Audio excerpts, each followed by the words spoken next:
Hello guys, আসসালামু আলাইকুম। আমি আশিক আপনাদের জন্য নিয়ে চলে এসেছি একটা নতুন খবর। আমাদের সাকারিদা ও রমার বাগান দিনিয়াতের পক্ষ থেকে আগামীকাল 23শে এপ্রিল দুপুর 2টা থেকে চালু হতে চলেছে বিশাল এক জলসার আয়োজন। দুপুর 2টা থেকে থাকছে বাচ্চাদের অনুষ্ঠান আর সন্ধ্যা থেকে জলসা চালু। চলো বেশি দেরি না করে দিনিয়াতের ইমাম সাহেবের কাছে চলে যাবো আমরা। আসসালামু আলাইকুম রহমতুল্লাহি বারকাতুহু। সাকারিদা ও রমার বাগান দিনিয়াত একাডেমির তরফ থেকে সকলকে জানাই সুদর আমন্ত্রণ। আমাদের জলসার প্রোগ্রাম আগামীকাল 23শে এপ্রিল 2025 বুধবার বেলা 2টা বেজে 30 মিনিট থেকে আরম্ভ হবে। প্রত্যেককে জানাই আমাদের জলসার জন্য দাওয়াত, আপনারা সকলে আসবেন। আমাদের জলসার প্রধান বক্তা যিনি থাকছেন মালিকপুর মাদ্রাসার শেখুল হাদিস হজরত মাওলানা মুফতি হাবিবুর রহমান কাসিমি সাহেব, এবং দ্বিতীয় বক্তা হিসেবে যিনি থাকছেন আমাদের গ্রামের পেশ ইমাম হাফিজ সিদ্দিকুল্লাহ সাহেব, এবং বিভিন্ন ইন্টারন্যাশনাল কারি সাহেব উপস্থিত থাকছেন।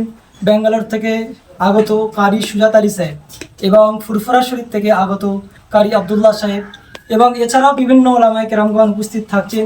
পার্শ্ববর্তী মসজিদের ইমাম সাহেবরা উপস্থিত থাকছেন। আপনাদের সকলকে আমাদের সাকারিদা রমার বাগান দিনিয়ার তরফ থেকে দাওয়াত দিলাম, প্রত্যেকে আসবেন ইনশাআল্লাহ। আর কালকে জলসাটা আমার ফেসবুক চ্যানেল এবং ইউটিউব চ্যানেলে সরাসরি লাইভের মাধ্যমে দেখানো হবে। আর তোমরা যে আমার ফেসবুক চ্যানেল এবং ইউটিউব চ্যানেল ফলো করে নি, সাবস্ক্রাইব করে নি, তাড়াতাড়ি করে নাও। আর এই ভিডিওটা বেশি বেশি করে লাইক কমেন্ট শেয়ার করো। দেখা হচ্ছে পরে ভিডিওটা।